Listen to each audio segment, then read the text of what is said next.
Se viene sumando a la sintonía, bienvenido. Vamos a tener un programa distinto hoy día. Yo estoy vestido así porque tengo que hacer una actividad acá al lado, dentro del canal, pero miren, los señores se han puesto a tono con la corbata.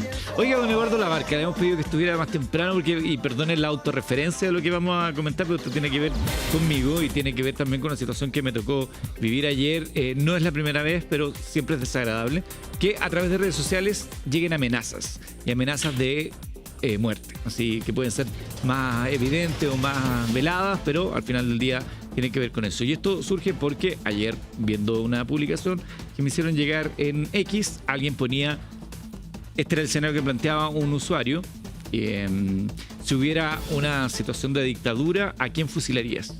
Y ponían una lista y otra persona pone una lista donde aparecía yo. Eso para mí, yo lo veo como una amenaza de muerte. Sabemos que ese escenario no es probable y todo, pero finalmente hay un acto de odio ahí. Y yo lo rescaté, le tomé un pantallazo, lo volví a publicar en X, solo para generar la discusión, y obviamente vamos a hacer la denuncia, como debe ser, pero hay que generar una discusión respecto a este tipo de mensajes que abundan en las redes sociales sobre la responsabilidad que tenemos también las personas cuando nos sentamos a escribir una red social. Hay una suerte de impunidad, ¿no? La gente cree que llegar y hacerlo, hay muchos bots, y finalmente las redes sociales, particularmente X, han generado mucho de eso. Odio hacia otros, hacia terceros, no hay una conversación, una discusión, hay solo falacias, ¿no? ¿Qué alegáis por esto si tú hacías esto otro, que no sé qué? Es bien complejo. Te quiero preguntar, Eduardo, desde el punto de vista, tú como miembro de la PDI, ¿este tipo de cosas se pueden denunciar, se deben denunciar? Este tipo de cosas se deben denunciar. Que la gente cree que no, que porque mandé un tuit o que propuse. No, hay jurisprudencia en donde las personas, ¿cierto?, hacen este tipo de amenaza, como te digo, sentado en un living con su celular, pero hay detrás un delito y hay una situación que la gente tiene que denunciarla. Han habido situaciones donde después esta persona tiene que hacer disculpas públicas, quizás en la misma red donde se hizo, pero claramente puede decir, no, yo no quería hacer esto, yo no tengo antecedentes, no soy un delincuente, me equivoqué, tiene que pedir disculpas. O sea, esto no puede quedar impune. Lo importante es que la gente vaya y le van a tomar la denuncia a Carabineros, a la PDI o directamente a la Fiscalía. Se puede hacer por internet también. Yo creo que es bueno que también tengamos claro lo que significa ocupar redes sociales. Esto no es un libertinaje donde todo es válido. Constantemente vemos ataques de uno hacia otro. Si usted busca, hay muchas denuncias y reclamos de gente que se ha sentido amenazada, amedrentada, sobre pretexto de una funa, se van a conocer sus datos y cosas así. Y es bien complicado porque finalmente aquí hay una serie de principios y valores que se tienen que resguardar y que no se están resguardando. A mí no es la primera vez que me toca, ya me había tocado en una oportunidad y una oportunidad fue bastante feo porque la amenaza no solamente era conmigo, sino que con mi hija. Y esa vez lo denunciamos y esa vez hubo sanción para la persona que lo hizo. Entonces, no quiero entrar en el detalle, pero hubo una sanción. No es una cuestión que queda al azar y quiero reiterar esto porque me toca a mí, porque por mi condición de persona pública quizás tienen mayor notoriedad y por eso lo recogieron, claro, lo recogieron en otros medios y lo hacen noticias. Pero ¿qué pasa con aquellos que no y que son molestados, que son atosigados, que son amenazados por otros y eso queda como en un segundo plano? Eso también tiene que tener algún tipo de sanción y por eso hay que estar atento a eso. Rafa, yo sé que a ti te ha tocado verlo en muchas oportunidades en el ejercicio periodístico también. De hecho, a mí me tocó hace un tiempo hacer un reportaje de esto, donde empezamos a buscar a quienes están detrás de las cuentas. A propósito, en ese caso, y lo voy a solamente nombrar, el caso Quemados, Carmen Gloria Quintana, que era amenazada permanentemente con ese tipo de epítetos. Y ahí se empieza a investigar. Y ahí probablemente en la expertise que tiene Eduardo Labarca, que también de las investigaciones, el punto es que muchas veces se encuentra la persona y las sanciones son las que podríamos decir no son, y este concepto se ocupa mucho, ejemplificadoras. O sea, no evitan hasta ahora que hubiese una reparación correcta o que la persona que lo hizo diga no lo haré nunca más, sino que es algo público, se ocupan redes. Entiendo que la cuenta que te mencionó en esta conversación en X fue cerrada y por lo tanto, ¿qué es lo que evita? Tratar de ligarse directamente. Ahora, hoy día la tecnología permite llegar a las personas, a diferencia de hace algunos años, donde yo te citaba este caso que, si mal no recuerdo, fue el 2018. Pero ahí es donde el punto es encontrar a la persona y luego la normativa vigente hasta ahora me parece que no tiene sanciones que eviten situaciones como la que estamos observando hoy día. Tal cual. De hecho, es tan fácil eso que incluso otras personas me hicieron llegar los datos de las dos personas Por involucradas en esa conversación, porque rápidamente ellos hicieron un chequeo, no sé si legal o ilegal, pero lograron dar con el nombre de la persona que estaba detrás de esas cuentas. Cuestión que yo voy a entregar a las autoridades, ¿sí? A mí no me corresponde hacer otra cosa que denunciar, pero creo que lo responsable, y aquí le planteo esto a don Iván en su condición de papá, de un hombre de familia también, ojo lo que también nuestros hijos se exponen. Así es. Sí, efectivamente. O sea, uno puede de alguna manera soportar, entre comillas, esto, pero cuando te tocan los hijos es otra cosa. Y es ahí donde la investigación tiene que ir rápidamente para buscar a las personas responsables. Aquí estamos hablando de amenazas, Eduardo, pero también está el ciberacoso, el ciberbullying, que se da mucho lamentablemente y sobre todo en los más jóvenes. Mira, con realidades comparadas con países vecinos, efectivamente, acá en Chile estamos, como bien decía el Rafa, un poco al debe, porque cuando se hace la investigación, la persona lo que ha hecho, ¿cierto?, es dar disculpas públicas, perdón, no quise... Claro. Entonces yo creo que tenemos que endurecer un poquito ese sentido. ¿Para qué? Para que no quede impune, para que efectivamente la persona que se sienta con la autoridad de tomar un teléfono y hacer una amenaza de muerte contra una persona, pública o no pública, porque también yo he visto casos de personas que no son públicas, pero que igual hacen la denuncia, hacen lo que tienen que hacer, se dan el trabajo, porque digamos la verdad también que muchas veces lo llaman a declarar. La policía tiene una brigada del cibercrimen, que, mira, hace 20 años atrás tú comprabas un celular en la calle o en cualquier parte, no te pedían tu registro. Claro. ¿Se acuerdan los prepagos que se llamaban? Sí. No se sabía qué, ni se mandaban mensajes y no había cómo ligarlo. Pero hoy día, efectivamente, la tecnología genera que toda persona que hace este tipo de cosas tiene detrás, y eso se puede pedir también. Hay un oficio que se pide a las empresas que están trabajando detrás de esto. En ese sentido, creo yo que tenemos que un poco, quizás, las personas que crean las leyes, tomar un poquito más de conciencia y ponerle un poco más de fuerza a esto. ¿Por qué? Para que no quede como en el aire, yo solamente lo pongo y después tengo que dar disculpas públicas. Claro. Hay una idea de que las redes sociales nos permitieron un espacio de libertad, pero la libertad siempre tiene ciertos límites. X, por ejemplo, tiene una línea editorial, por decirlo de alguna manera, muy, muy laxa. De hecho, Grok, que es la inteligencia artificial de X, ha estado en el ojo del huracán recientemente porque a raíz de una función que se le hizo donde tú subías una foto, le decías ponlo en traje de baño y te hacía la conversión en traje de baño, y eso se prestó para la sexualización incluso de menores de edad, y la inteligencia artificial actúa libremente y nadie se hace responsable de eso, y eso podría permitir también, por ejemplo, ciberbullying, ciberacoso, cuestión que lamentablemente y sobre todo en la etapa escolar está muy presente. Antes, cuando uno iba al colegio, siempre había uno que hacía bullying. Sí. En el recreo, a la salida, te ibas a tu casa y se acababa. Pero ahora esto continúa 24/7. Por lo tanto, ¿cuál es la conversación que queremos plantear también con ustedes? A lo mejor que están a esta hora con sus hijos viendo la televisión, de tener ojo con lo que pasa en el ámbito de las redes sociales, porque eso también tiene un eco en el mundo real, en el ficticio, en el tangible. Sí, cuando uno te escucha, evidentemente como que uno trata, y tú nos estás informando, pero a mí me gustaría preguntarte a ti, porque a ti te amenazaron. Tú ya contaste un episodio anterior con tu hija. ¿Cómo vives esto? El aparecer en un listado donde ahí está la pregunta, le dieron una lista de 5 personas para ejecutar, Claro. un concepto bien fuerte.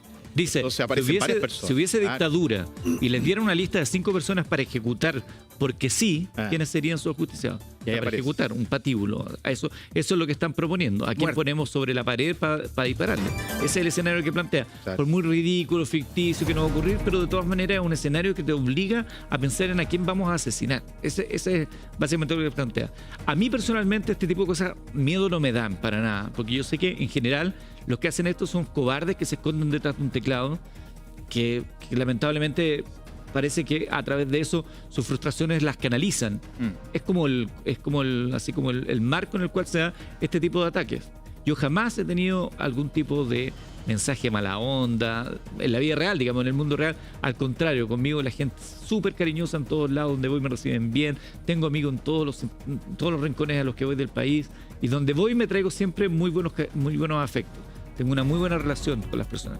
En cambio, en las redes sociales, el escenario parece que fuera muy distinto. Las redes sociales se han prestado para generar un odio inducido para ver qué pasa. Muchas veces la gente lo hace a ver qué pasa, a ver si muevo la jaula de alguien, a ver si me responde. Son trolls que están esperando ser alimentados.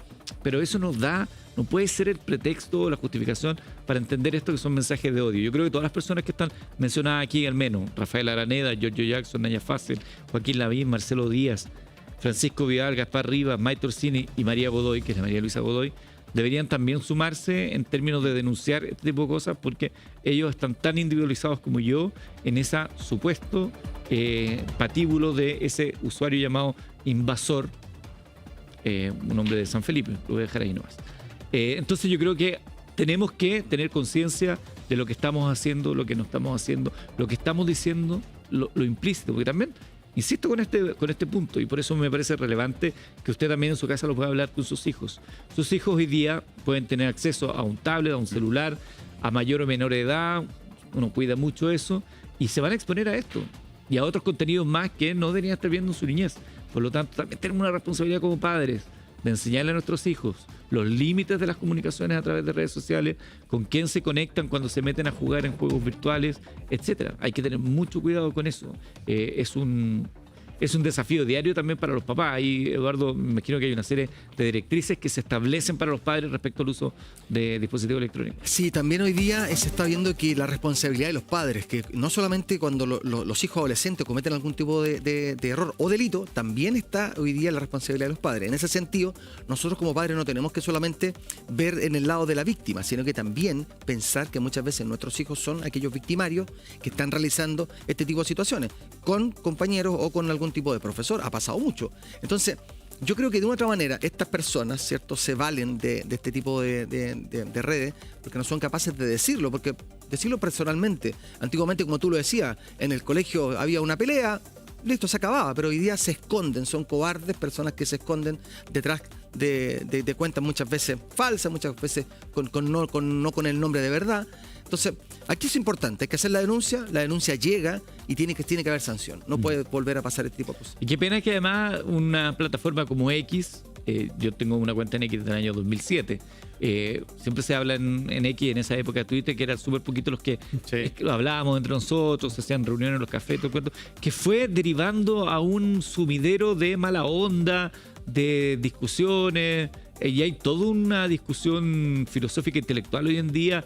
A mí me gusta Byul-Chul Han, que es un autor surcoreano que tiene toda una serie de libros donde habla de cómo se generan espacios de odio, de polarización a través de redes sociales y que finalmente no van colaborando en el diálogo democrático donde nos deberíamos convertir en un nosotros y no en entes separados, sino que al contrario, tú empiezas a seguir cuentas que piensan como tú, generas una cámara de eco y piensas que eso es lo adecuado y el resto hay que funarlo, cancelarlo, llevarlo al patíbulo, supuestamente, porque la persona al parecer cometió el delito de pensar distinto. Ni siquiera saben lo que uno piensa finalmente. Se quedan con historias preconcebidas. Es que tú hiciste esto, jamás he hecho eso. Es que tú hiciste esto, jamás he hecho eso otro. Es que, y aunque lo hubiera hecho, es que tiene que ver una cosa con la otra, ¿te das cuenta? Entonces se da esa dinámica, lamentablemente.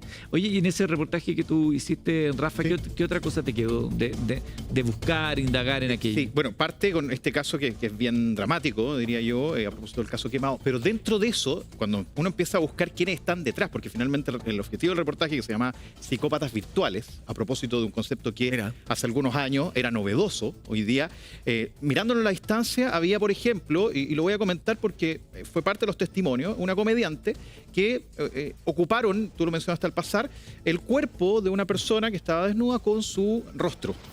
Lo juntan y lo viralizan como que fuera originalmente. Ella está indignada y hace la denuncia a la policía. Nosotros hicimos un trabajo investigativo y llegamos a quien estaba detrás de la cuenta. Llegamos con cámaras donde quien había hecho esta figura, digámoslo, y que la difundió, como que era la comediante Alison Mandel, a propósito de esta difusión y lo atractiva que podía ser y el morbo que provoca. Y esta persona llega, la encaramos, se lo planteamos y resulta que en la investigación posterior, más allá del susto, entre comillas, de la cámara, que además hubo que hacer algún tipo de cubrir la identidad, a propósito de que no había una investigación terminada, posterior a ello, la investigación termina con esta persona pidiendo perdón. Disculpas públicas. Disculpas públicas. Y además en ese caso entiendo que también a través de alguna red. Por tanto, tampoco hay una sanción, no va a un tribunal, no va a una situación que evidentemente lo pueda hacer, comillas, reflexionar que estuvo mal, o este concepto de una sanción ejemplificadora para que no ocurra de nuevo. Y por eso yo tenía ese antecedente y lo que compartía hace, Eduardo lo que con hace la ley es decir, si tú hiciste este tipo de amenaza o en Twitter, por decir algo en X, ¿cierto? Tiene que ser al mismo nivel. Al mismo nivel. Si yo lo hice en un diario, tengo que hacerlo en el diario. En el o sea, diario. netamente las disculpas públicas tienen que ser de ese tipo de, entre comillas, como teniendo, equiparando el momento donde yo... Lo que pasa es que también ahí está de la mano, puede ser una denuncia, ¿cierto? Una querella en el lado civil. Y ahí son carriles distintos, ¿cierto? Claro. Lo penal y lo civil. Y en lo civil, claramente yo puedo decir, hay un desmedro contra mí, yo te voy a pedir tanta plata. Claro. Sí, el problema es que el daño está hecho. Claro. Sí. Y mucha gente cree. Eso es lo, Claro, mucha gente se va cree. quedando. Se va Las quedando. declaraciones no sirven muchas veces porque se quedan con que alguna vez lo leí, yo escuché, es que parece que escuché una campana y me hace que había misa. Y quiero reiterar esto, yo ayer cuando tomé ese pantallazo, lo subí, además de hacer las denuncias, todo lo que es lo que corresponde, es porque también hay mucha gente que esto le ocurre a diario y que no tiene la exposición quizás para transmitirlo. Yo creo que es bueno decirlo a la gente que a diario le llegan amenazas, que le llegan insultos, etcétera, porque hay gente que está dispuesta a convivir con ellos en su día a día. O sea, cuánta rabia, cuán emporcado debes tener tu propio espíritu que te sientas a un teclado para escribir de eso. Bueno, la gente que lo recibe lo puede estar pasando mal. No sabemos cómo lo va a recibir la otra persona y por lo tanto ahí hay cero empatía respecto al funcionamiento del otro. Y quiero reiterar, para las personas que a lo mejor no tienen esa exposición, pero que son víctimas de aquello, tienen todo el derecho a denunciar.